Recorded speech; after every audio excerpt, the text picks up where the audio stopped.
What's your name? My name is Natalia. I'm Yash. Gustavo. Where were you born? I was born in Germany. I was born in New Delhi, India. I was born and raised in Costa Rica. What's your nationality and your ethnicity? So my nationality is Italian and my ethnicity is half Italian, half Serbian. My nationality is Indian, although I don't really believe in nationalities that much. But ethnicity is a bit more complicated because both my parents are from the south and from different states. My dad is from like a town, a village on the Karnataka-Andhra border, but Okay. it's more Karnataka. But again, these borders are very artificial, especially in South India. And my mom is from Tamil Nadu, from Chennai. My nationality, I have two now, Costa Rican and Spanish. And in terms of ethnicity, I would say Latino. Which countries have you lived in? I lived in Germany, Italy, Peru, and now I live in Spain. So I have lived most of my life in India, but growing up, I lived in Manchester for a while, and I also lived in Edinburgh for a while, and then moved to the US by myself as an adult for my master's. In the US, I lived in about 5 different cities over a period of 7 years. So actually, Barcelona is one of the places I've lived in the longest, and then now, obviously, like Spain. I've lived in Costa Rica, of course, in the US, in Germany and Spain.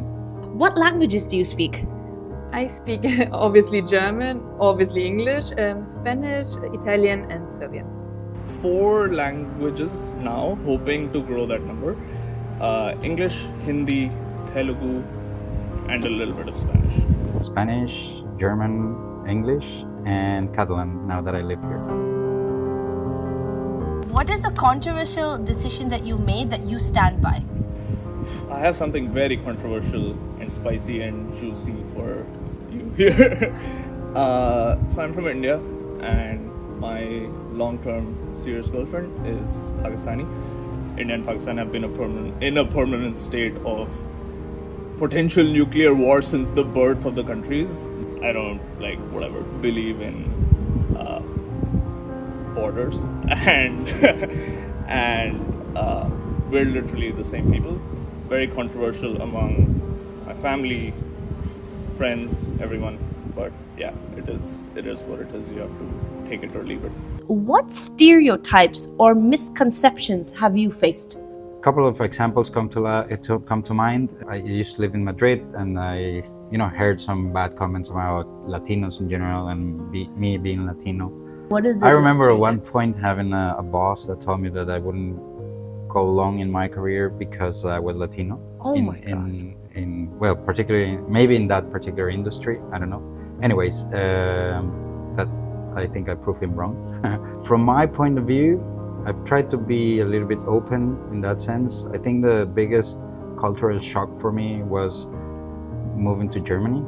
I was also a little bit proven wrong in the sense of how caring the people are in Germany, how close they can become to you once you break that barrier of getting to know people.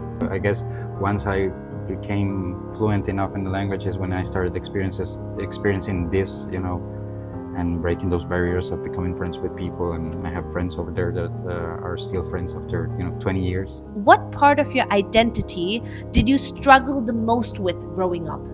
My Italian. I feel Italians are very, very proud population, proud folk.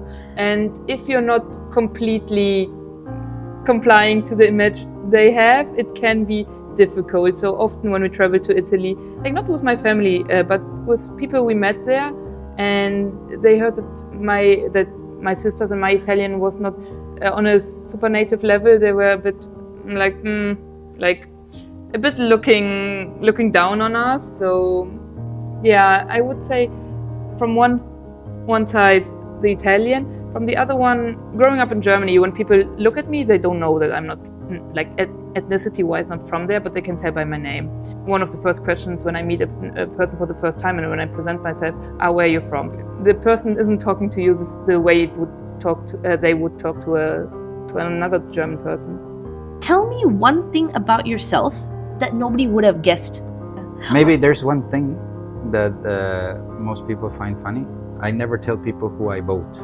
Not even my wife. She keeps asking me. We had elections last weekend, and she was, nagging me again. And I'm like, who are you voting? Who are you voting? And I never tell people who I vote. At some point, I started thinking that I wouldn't agree with like the party that most of my family was voting.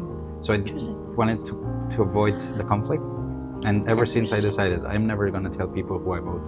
What is something that you're really passionate about? Like the one thing that I probably couldn't survive without is just music.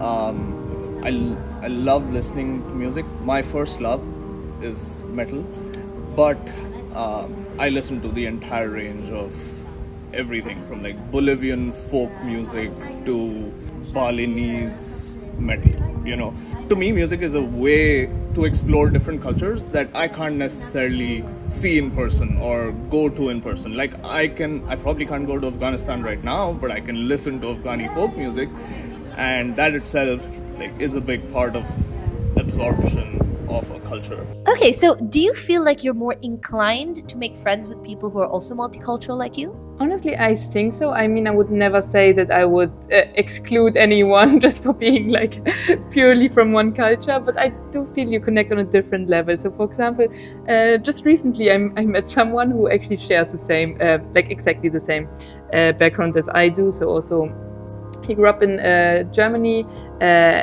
His father is from Italy. His mother is from Serbia. And talking to him, for me, it was so much fun because we could share so many inside jokes, so many experience, and yeah, I feel like it's connecting on a different level, and I really do appreciate it. Is there any tradition, celebration, or ritual that you really enjoy? Here in Catalonia, I like a lot calçotadas. I love it. Also, there are Christmas traditions, like here in Catalonia, they eat galets, which is this field pasta in a soup that I love. I think most of the things are related to food because I really enjoy eating. So we have our own tradition, which is similar to one thing that I found in Germany. In Germany, people have their family recipes for cookies, for Christmas cookies. And in Costa Rica, we had the exact same, but for tamales. Which tamales is a typical Central American dish, which is a dough made out of corn. You put all the ingredients that you want.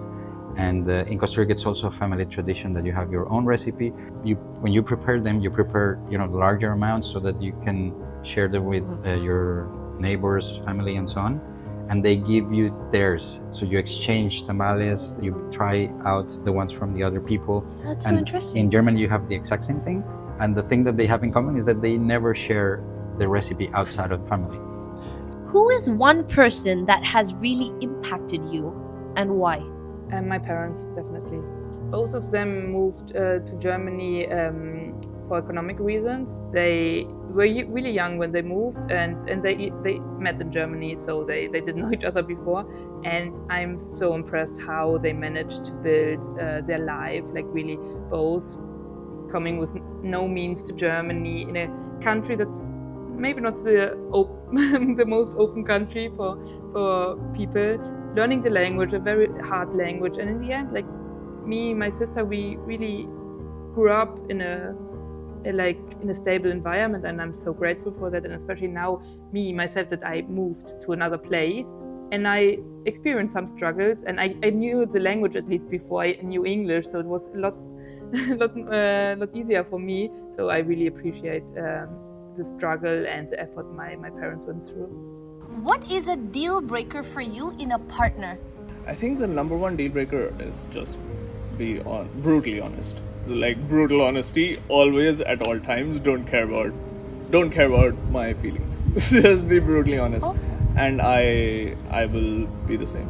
I prefer honesty over massaging or skirting around facts or indirect. I don't like indirect communication. I prefer direct communication, and I have to really force myself to communicate indirectly in some situations.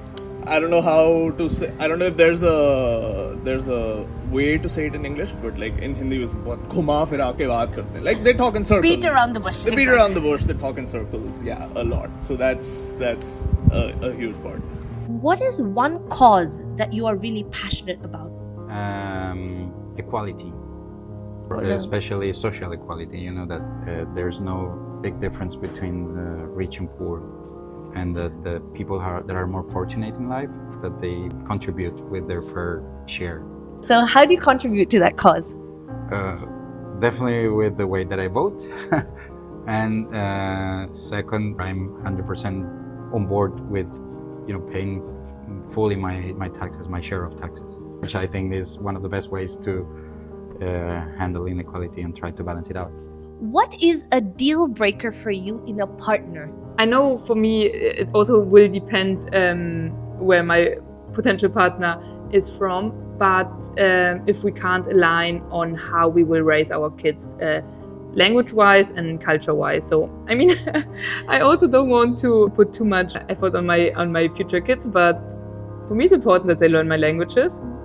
It's important for me that they will be able to speak to their whole family, and in case he will also speak several languages, it could be a bit hard on our kids, but that's definitely something that can be a deal breaker if my partner would not want to support me in teaching our future children about our languages and cultures.